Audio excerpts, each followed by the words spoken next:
Hi, we're Group 4 and we're going to talk to you today about the Regency Grand Hotel. I'm Amrita. I'm Jonathan. Marjorie. And Mia. All right, so a quick summary of the case. The Regency Grand Hotel is a prestigious five-star hotel in Bangkok under Thai management. They have 700 happy employees, all enjoying the good benefits, salary, job security, and the large bonus that the job is that the job has given them.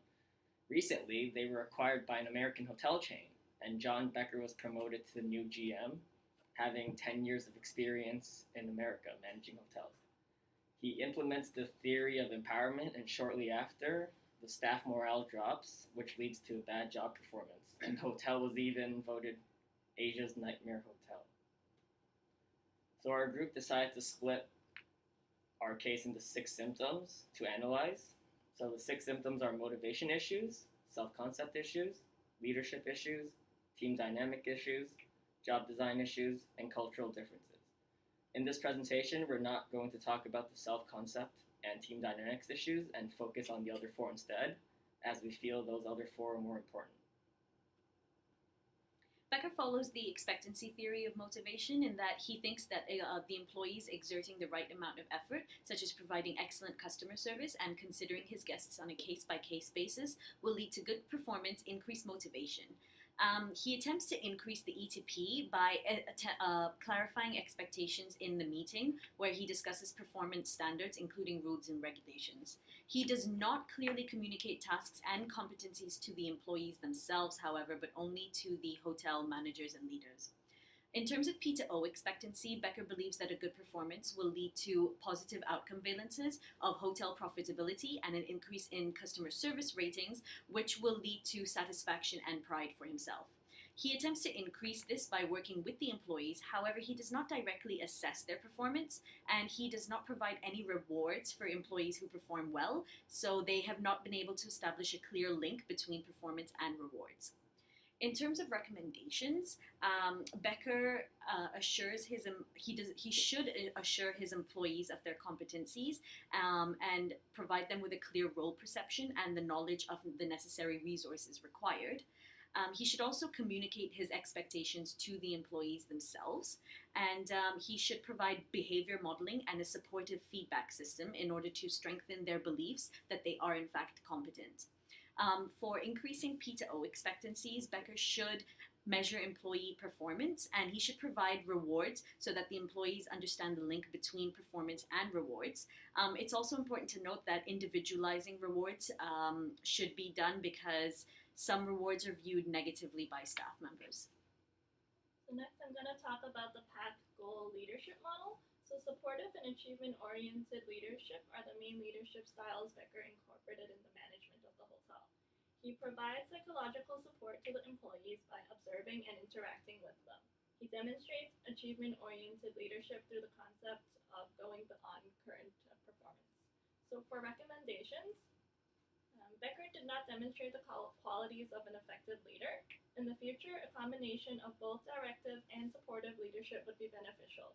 A directive approach would guide employees to understand the information in order to complete the task. A supportive approach would facilitate employees to cope with uncertainties and new work situations.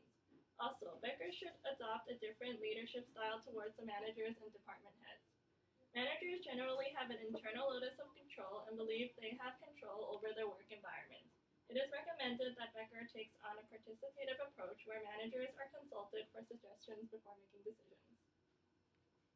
Next, we're going to talk about the sources of power. Becker possesses all 5 sources of power, but mainly applies 3, and they are legitimate, expert, and reference power. Becker has the legitimate power to implement the concept of empowerment to his subordinates and request those behaviors from them. Since he had previous success stories in the United States, he possesses expert power with the knowledge and skills valued by the employees. He has the reference power because he is easily identified and a respected member of the hotel. For recommendations, moving forward, Becker should use reward power in conjunction with other sources of power. Employee who displayed an initiative and made good decisions rarely received any positive feedback from their supervisors. Becker could encourage supervisors to reward the staff. He could develop programs such as Employee of the Month and motivational strategies. Performance-related bonus could be implemented to encourage employees. In terms of the escalation of commitment, Becker follows all four effects. For self justification, he's an admired hotel manager in the US and he's had success using his method of empowerment, so he's confident in his leadership abilities. He applies the same method in Thailand despite the evidence that it is a failing course of action. He may be afraid that acknowledging his defeat in using empowerment will lead to a negative perception of his leadership skills. In terms of self enhancement, Becker falsely believes that his method of empowerment will still work. He has a positive self concept due to his success, which increases his risk of escalation of commitment. He believes that a decline in hotel profitability and customer service ratings is just a temporary deviation from an otherwise positive trend line. For prospect theory, Becker believes that he will experiencing greater negative emotions if proved unsuccessful is stronger than the positive emotions gained if he were successful. So he continues to utilize the empowerment method as it's less painful. And finally, for sunk costs, Becker's already invested time and money into the Regency Grand Hotel, so he feels motivated and compelled to do so. To provide him with some recommendations, he should frame his goals negatively, such as minimizing financial losses instead of maximizing hotel profits, and minimizing negative customer service ratings instead of increasing customer service ratings.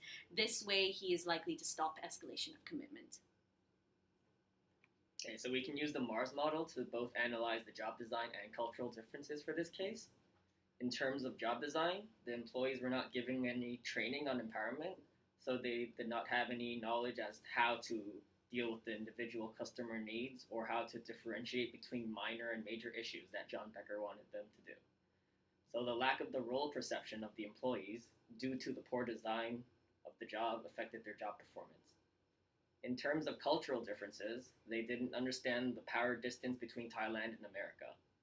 Thailand is a more collective environment and is more team-oriented, while America is more individualistic. Although Becker's theory of empowerment worked for him back then, it was because most of his jobs back then were stated in the United States, and it doesn't mean that it will transfer over to Thailand. Moving on to the job characteristics model, the symptoms we identified for the lack of implementing the model was job design issues.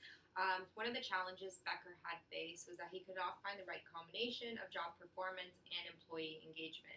So this was all due to a lack of communication with the employees, and there was no explanation as to what their job descriptions were and expected of for their day-to-day tasks.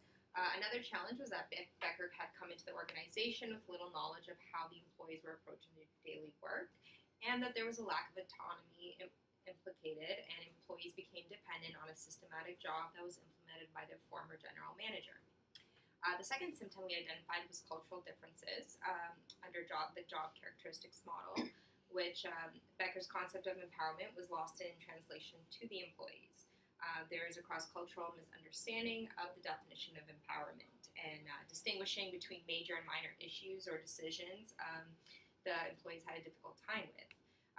The employees were not able to adapt the critical psychological states of mind that concur from the achievement of the 5 job characteristics, leaving the employees stressed and unproductive. The recommendations we have for this is that it is important for Becker to provide job descriptions to clarify to employees their roles. Also, it's important for Becker to implement a management system to better communicate with employees, and as well as redo the whole job design model to allow feedback from the employees. In terms of McClelland's learned need theories, as Jonathan touched upon previously, there's a high power distance in Thailand, which means that in Thailand they follow a high need for power. However, in America, there's a high need for achievement, and as you can see, Becker is highly achievement-oriented, so he's implemented the same strategy when he moved to Thailand, but the employees in Thailand do not usually follow this strategy. For overall recommendations, we do recommend that Becker should understand his role within the organization a little better and put effort into understanding cultural differences amongst Asia and the US. Becker should also alter his management style to better suit his surroundings and practices. Task-oriented and people-oriented behavior is essential to better lead his new staff. Thanks for watching. Don't forget to smile.